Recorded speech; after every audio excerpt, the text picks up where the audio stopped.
আমাদের এই যে 3 নাম্বারটা ছিল এখানে, হ্যাঁ, তো 3 নাম্বারটা হচ্ছে একটি সমান্তর ধারার n তম পদ 25 - 4n, ধারাটির প্রথম n সংখ্যক পদের যোগফল -187 হলে n এর মান নির্ণয় করো, তাই না? দেওয়া আছে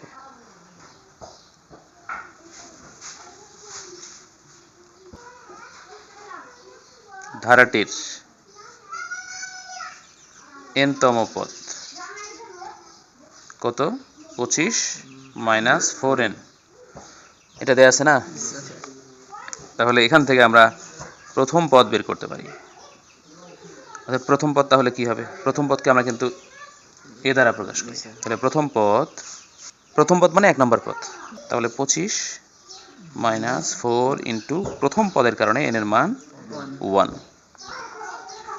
25, 4 আর 1 গুণ করলে 4 একে 4, এটা বিয়োগ করলে কত হয়? 21। এটা হলো প্রথম পদ, ঠিক আছে? একইভাবে আমরা দ্বিতীয় পদ বের করব। দ্বিতীয় পদ, তো দ্বিতীয় পদ সমান 25 - 4 ইন্টু দ্বিতীয় পদের কারণে n এর মান হবে 2। 25 মাইনাস, এটা যদি গুণ করি 2 দিয়ে 4কে গুণ করলে 4 দুগুণ 8, এটা যদি বিয়োগ করা হয় 25 থেকে 8 বিয়োগ করলে কিন্তু 17 হয়, তাই না? তাহলে এখন কিন্তু আমরা সাধারণ অন্তর বের করতে পারি। এটা যেহেতু সমান্তর ধারা, তাই কি হবে? সাধারণ অন্তর হবে। এখানে কিন্তু বলছে একটা সমান্তর ধারার, তাই না? যদি সমান্তর না হয়ে গুণোত্তর হইতো তখন আমরা লিখতাম সাধারণ অনুপাত। তাহলে এখন আমরা সাধারণ অন্তর বের করব। সাধারণ অন্তরকে ডি দ্বারা প্রকাশ করা হয়। তো ডি সমান হচ্ছে দ্বিতীয় পদ মাইনাস প্রথম পদ, তাই না? দ্বিতীয় পদ কত? 17 মাইনাস প্রথম পদ কত? 21। এটা যদি বিয়োগ করা হয় -4 হবে। -21 থেকে +17 বাদ দিলে -4 হবে। এটা হলো সাধারণ অন্তর। আচ্ছা, এখন এখানে কিন্তু দেয়া আছে যে ধারাটির প্রথম n সংখ্যক পদের যোগফল। আমরা কিন্তু n সংখ্যক পদের যোগফলের একটা সূত্র জানি কিনা? তা আমরা জানি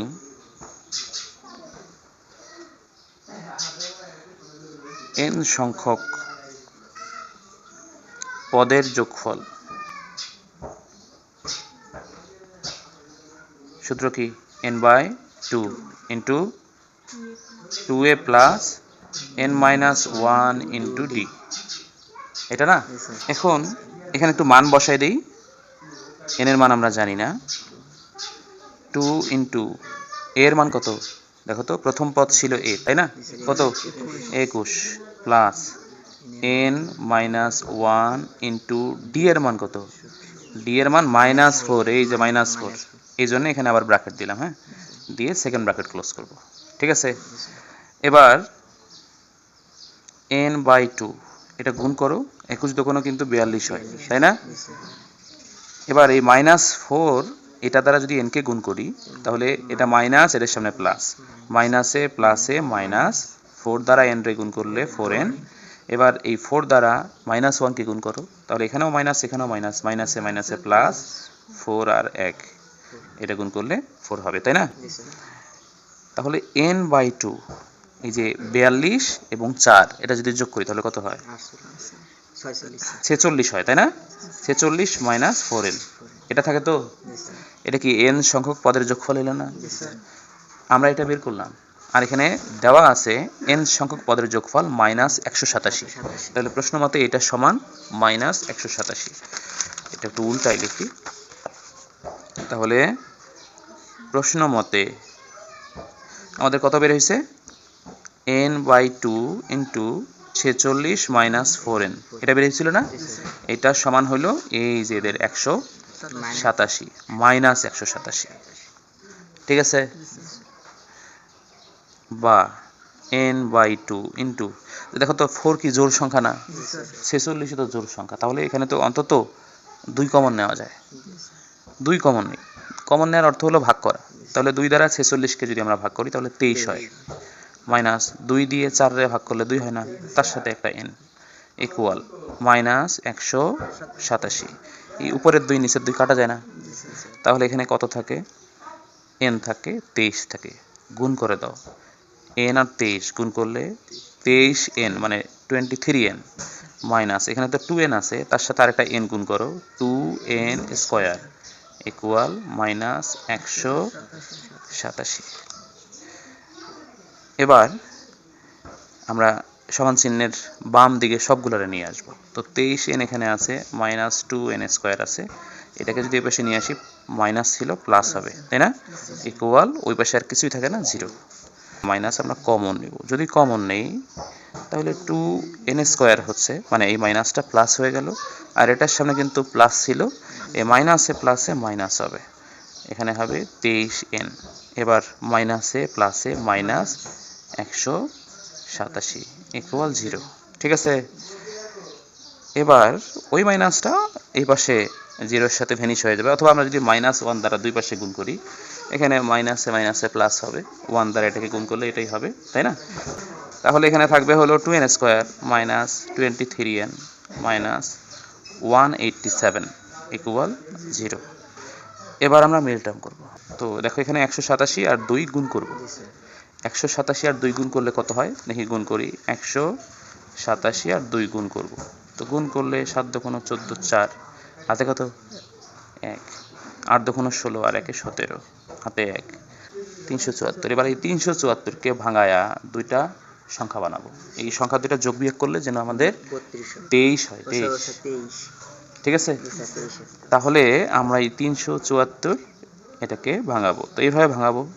প্রথমে যেহেতু জোড় সংখ্যা 2 দিয়ে ভাগ করব, 2 দিয়ে ভাগ করলে তো 187 হবে, কারণ 2 দিয়ে গুণ করে তো 374 পাইছি, তাই না? হ্যাঁ, তো 187 এটা কিন্তু বিজোড় সংখ্যা, তাই না? শেষে 7 আছে না? 7 কিন্তু বিজোড়, এই জন্য পুরো সংখ্যাটা বিজোড়। আর 2 দিয়ে ভাগ করা যাবে না, কত দিয়ে যায়? 3 দিয়ে যায়। যায় কি 3 দিয়ে? 3 দিয়ে যাবে না তো, তাহলে 4 দ্বারাও তো যাবে না, 2 দিয়ে যাবে না, 3 দিয়ে যাবে না, তাহলে 6 দ্বারাও যাবে না, 5 দ্বারা তো যাবেই না। 5 দ্বারা কেন যাবে না? মানে কখন 5 দ্বারা ভাগ যাবে এটা আমরা কিভাবে বুঝবো? কোন সংখ্যার শেষে যদি 0 থাকে অথবা কোন সংখ্যার শেষে যদি 5 থাকে, তাহলে ওই সংখ্যাটাকে 5 দ্বারা ভাগ করা যাবে, আর যদি না থাকে তাহলে যাবে না, ঠিক আছে? তো যেহেতু 5ও নাই 0ও নাই, তার মানে 5 দ্বারা ভাগ করা যাবে না, তাহলে 6 দ্বারাও যাবে না, 7 দ্বারা যায় না স্যার, 8 দ্বারা, 8 হয় না, 9 দ্বারা না স্যার, 10 দ্বারা তো যাবেই না, 11 দ্বারা স্যার, 11 দেখা লাগবে, 11 দিয়ে স্যার, 11 দ্বারা যায় 17, 11 দিয়ে ভাগ করলে 17। এবার আমরা দেখি 17 একটা মৌলিক সংখ্যা, এটাকে আর ভাঙা যাবে না। আচ্ছা 17 আর 2 গুণ করো তো, 17 দুগুণ 34 গুণ 11, এখন দুইটা পাইছি না?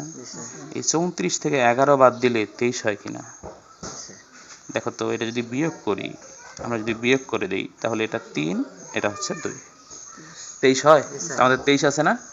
তাহলে এখানে 2n স্কয়ার মাইনাস বড়টা আগে লিখবো, তাহলে দুইটা সংখ্যা পাইছি, একটা 34 আর একটা 11, তাহলে 34 মানে 34 আগে লিখবো, প্লাস এটার সামনে যেহেতু মাইনাস, এটা প্লাস দিব, এটা হচ্ছে 11n মাইনাস 187 ইকুয়াল 0, তাই না? এইগুলা কিন্তু আমাদের রাফ করলাম আর কি, ঠিক আছে? এখন এখান থেকে কমন নিব, এখানে একটা n আছে, এখানে দুইটা n আছে, যেহেতু স্কয়ার আছে, দুইটা n গুণ অবস্থায় আছে, এখান থেকে মূলত আমরা একটা n কমন নিতে পারি। 34 একটা জোড় সংখ্যা, জোড় সংখ্যা মানে 2 দিয়ে ভাগ যাবে, তাহলে এখানে তো 2 আছে, তার মানে 2ও কমন নেওয়া যায়, তার মানে 2n কমন নিব। যদি 2n কমন নেই, এখানে কিন্তু 2 কমন গেল, দুইটা n থেকে একটা n কমন গেল, আর একটা n থাকবে, তাই না? মাইনাস এখানে n কমন গেল, এই যে 2 আছে, 2 দ্বারা 34 কে ভাগ করো, 17 হবে।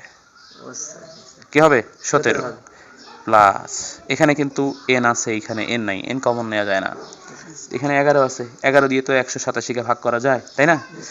এই যে দেখো 11 দিয়ে 187 কে ভাগ করলে 17 হচ্ছে, তাই না?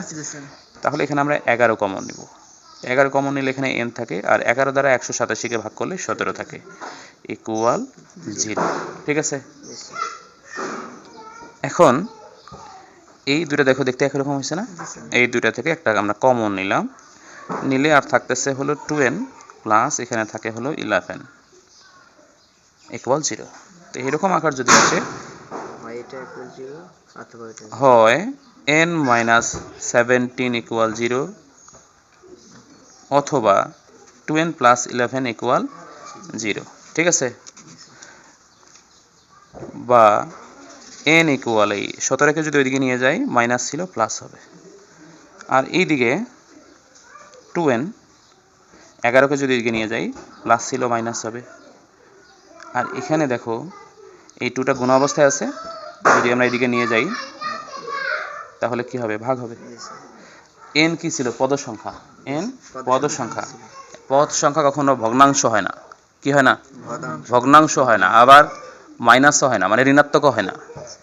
মাইনাস 2টা পদ, মাইনাস 3টা পদ হয় না, হয় 2টা পদ 3টা পদ, এরকমটা হয়, ঠিক আছে? তাহলে এটা গ্রহণযোগ্য নয়। এটা কি গ্রহণযোগ্য নয়? আমরা এখানে লিখলাম ইহা গ্রহণযোগ্য নহে। তাহলে অবশ্যই এটা গ্রহণযোগ্য। তার মানে n ইকুয়াল 17, ঠিক আছে? আমাদের কি বের করতে বলছে? n এর মান নির্ণয় করো, হয়েছে? তাহলে আমরা লিখব অতএব নির্ণেয় মান n ইকুয়াল 17। এটা হলো আনসার, ঠিক আছে?